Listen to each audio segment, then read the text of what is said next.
Hello അസ്സാം വലൈക്കും. പുതിയൊരു വീഡിയോയിലേക്ക് എല്ലാവർക്കും സ്വാഗതം. പുതുതായിട്ട് ആരെങ്കിലും വീഡിയോ കണ്ടെങ്കിൽ വീഡിയോ ഒന്ന് സബ്സ്ക്രൈബ് ചെയ്യുക, ലൈക്ക് ചെയ്യുക, ഷെയർ ചെയ്യുക. വീഡിയോ കണ്ടിട്ട് അഭിപ്രായങ്ങളൊക്കെ ഒന്ന് കമൻറ്റ് ഇടുക. അപ്പോൾ ഞങ്ങളിതാ പെട്ടെന്ന് ഹോസ്പിറ്റലിലൊക്കെ ആയിട്ടോ, പ്രതീക്ഷിക്കാതെയാണ്. ഒന്നും പിന്നെ വീഡിയോ ഇടാനൊന്നും പറ്റിയിട്ടൊന്നുമില്ല. ഞങ്ങൾ പെട്ടെന്ന് ചടപൂടെ വരലും ഇതാവലൊക്കെ ആയതുകൊണ്ട് തന്നെ പ്രതീക്ഷിക്കാതെ നമ്മളെ കുട്ടിയും നമ്മളെ കയ്യിലായി. അപ്പോൾ കാണിച്ചാൽ വന്നതേനി കേട്ടോ, സ്കാനിങ്ങിന് 9ാം മാസത്തെ സ്കാനിങ്ങിന് വന്നതേനി. അപ്പോൾ വെള്ളമില്ല കുറേ അല്ലേ, പിന്നെന്തൊക്കെയാണ് BP കൂടി, പ്രഷർ കൂടി, അങ്ങനെയൊക്കെ ആയപ്പം പിന്നെ പെട്ടെന്ന് അഡ്മിറ്റാക്കി. പിന്നെ അങ്ങനെയൊക്കെ പെട്ടെന്നായിട്ടോ. അപ്പം പിന്നെ വീഡിയോ എടുക്കണേയും ഇതിൻ്റെ ഒന്നും ഒരു അവസ്ഥയിലല്ലേനി നമ്മൾ. അപ്പോൾ പിന്നെ വീഡിയോ എടുത്തിട്ടൊന്നും ഇല്ലേനി. പിന്നെ ഇന്നലെയാണ് നമുക്ക് കിട്ടിയത് കേട്ടോ, കുട്ടീനെ ഇന്നലെ കിട്ടിയത്. കുട്ടീനെ കയ്യിൽ കിട്ടിയിട്ടൊന്നുമില്ല കേട്ടോ. അപ്പം ഇന്ന് കിട്ടിയേക്കാരോ, ഇന്നലെ ഒന്നും കിട്ടിയിട്ടൊന്നുമില്ല. കുട്ടി വളർച്ചക്കുറവൊക്കെ ഉണ്ട്. അപ്പോൾ കുട്ടി ICUലാട്ടോ. അപ്പോൾ നമുക്ക് കിട്ടിയിട്ടില്ല, നമ്മൾ കയ്യിൽ കിട്ടിയിട്ടില്ല. കാണിച്ചത് ഞങ്ങൾക്ക്. അപ്പം ഇന്ന് കിട്ടിയേക്കുമെന്ന് വിചാരിക്കുന്നുണ്ട് ഞങ്ങൾ.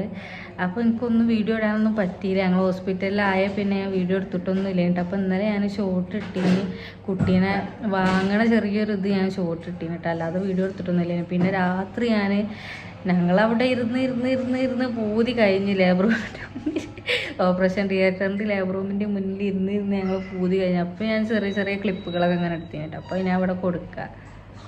അങ്ങനെ അതാ ലേബർ റൂമിൻ്റെ മുന്നിലുള്ള കാത്തിരിപ്പാട്ടോ. ആദ്യം ഞങ്ങൾ അവിടേന് കാത്തിരിപ്പ്. തലേ ദിവസം തൊട്ട് പിറ്റേ ദിവസം വരെ അവിടേന് ഇട്ട് ഞങ്ങൾ ഇരുന്നിരുന്നത്. പിന്നെ പെട്ടെന്നാണ് ഇങ്ങനെ നമുക്ക് നോർമൽ ഡെലിവറി പറ്റൂല, C-സെക്ഷൻ ചെയ്യണം എന്നൊക്കെ പെട്ടെന്നാണ് പറഞ്ഞത്. അപ്പം പിന്നെ പെട്ടെന്ന് ഞങ്ങൾ ആ സീറ്റിൽ നിന്ന് അപ്പുറത്തെ സീറ്റിലേക്ക് മാറിയിട്ടോ. പിന്നെ വീണ്ടും ഞാൻ അപ്പുറത്ത് തന്നെ പോയിരുന്ന് തലേന്ന് വന്നതേനിട്ടോള്. തലേന്ന് വന്ന് ട്രിപ്പ് ഇട്ട് കിടക്കുന്നുണ്ട്. പക്ഷേ പെയിനൊന്നും വരാത്തതിനോടും, പെയിന് വരാനുള്ള ഇഞ്ചക്ഷനൊന്നും വെച്ചിട്ടില്ല. കാരണം അവൾക്ക് BP ഒക്കെ നല്ല കൂടുതലായതുകൊണ്ട് അങ്ങനെ ബുദ്ധിമുട്ടുകളൊക്കെ ഉള്ളതുകൊണ്ട്. പിന്നെ ഐസമോളും വന്നേനിട്ടോ. ഓളും നേരെ ഹോസ്പിറ്റലിൽ വരുന്നേനി. അപ്പോൾ ഓളും ഉണ്ട്. അപ്പം പിന്നെ ഞങ്ങൾ കുറേ നേരം കാത്തിരുന്ന് ഒരു 12 മണിയൊക്കെ ആയ സമയത്ത് എടുത്ത വീഡിയോ ആണ് കേട്ടോ ഇത്. ഞാനിങ്ങനെ ഇരിക്കണം. അപ്പോൾ അതിന് ഉമ്മ ഐസമോളിയും കൊണ്ട് റൂമിലേക്ക് പോന്നീനി കേട്ടോ. അപ്പം ഞാൻ പിന്നെ അവിടെ ഇങ്ങനെ ഇരുന്നപ്പോൾ എടുത്ത ചെറിയ ക്ലിപ്പുകളാട്ടോ അതൊക്കെ.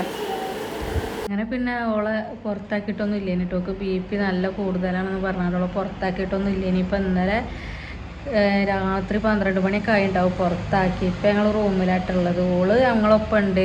പക്ഷെ കുട്ടീനെ കിട്ടിയിട്ടില്ല കേട്ടോ. കുട്ടീനെ ഇന്നാണ് കിട്ടുക. അപ്പോൾ കുഴപ്പമൊന്നുമില്ല, ഇപ്പോൾ ഒക്കെ ഓക്കെയാണ്. അപ്പം ഇനി ആരാണ് എൻ്റെ പ്രസവിച്ചതെന്നൊക്കെ അറിയാത്തവരൊക്കെ ഉണ്ടാവും ചിലപ്പോൾ. അപ്പോൾ എൻ്റെ താത്തയാണ് കേട്ടോ. ഞാൻ വീഡിയോയിൽ ഓളുണ്ടായിനി.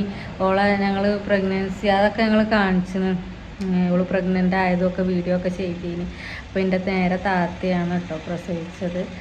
അപ്പോൾ ഇപ്പോൾ ഏതായാലും കുഴപ്പമൊന്നുമില്ല. അപ്പോൾ ചെറിയൊരു വീഡിയോ ഇട്ടോ ഞാൻ, വലിയ വീഡിയോ ഒന്നും അല്ല. അതിപ്പോൾ എൻ്റെ മോളും ഉണ്ട് കേട്ടോ ഇവിടെ. ഓളപ്പോൾ അളിയൻ കൊണ്ടാണ്ട് അതിലങ്ങനെ അങ്ങോട്ട് പോയിക്കണ്. അപ്പോൾ ഇനി ബാക്കി വിശേഷങ്ങളൊക്കെ ഞാൻ വേറൊരു വീഡിയോയിൽ ഇട്ടാൽ അത് ഞാൻ ജസ്റ്റ് ഒന്ന് പറഞ്ഞെന്നുള്ളൂ. നമ്മൾ ഹോസ്പിറ്റലിലാണ്. അപ്പോൾ ഇത്രയൊക്കെ ഉള്ളൂ കേട്ടോ, ചെറിയൊരു കുഞ്ഞു വീഡിയോ. അപ്പോൾ ലൈക്ക് ചെയ്യുക, ഷെയർ ചെയ്യുക, സബ്സ്ക്രൈബ് ചെയ്യുക. നല്ലൊരു വീഡിയോ ആയിട്ട് വീണ്ടും വരാം. ടാറ്റ.